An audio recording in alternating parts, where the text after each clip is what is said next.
You got a whole list there of things. So these things bothered you, pushed you, and you just couldn't be silent any longer, is what I'm hearing. Explain what you mean by a post-nation state. You said we're becoming a post-nation state. Well, Prime Minister Trudeau has explained to Canadians that Canada will be the first post-nation state. That's a very interesting discussion because a lot of North Americans have no concept of what it means to be a post-nation state.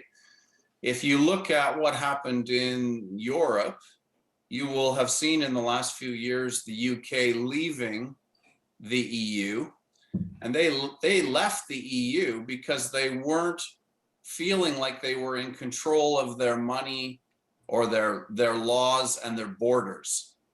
And what was happening was the sovereignty of the British people was being pulled into the structure of the European Union and the governance that was emanating from Brussels.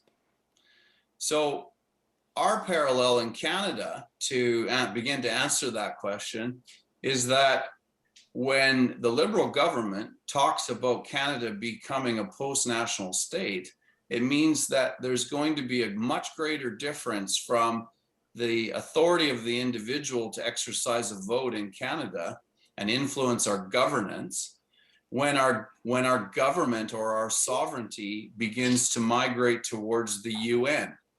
So post-nationhood means that the nation and the structure, the legal structure, the sovereignty of the people moves from being held within its own government into a structure that is other than that.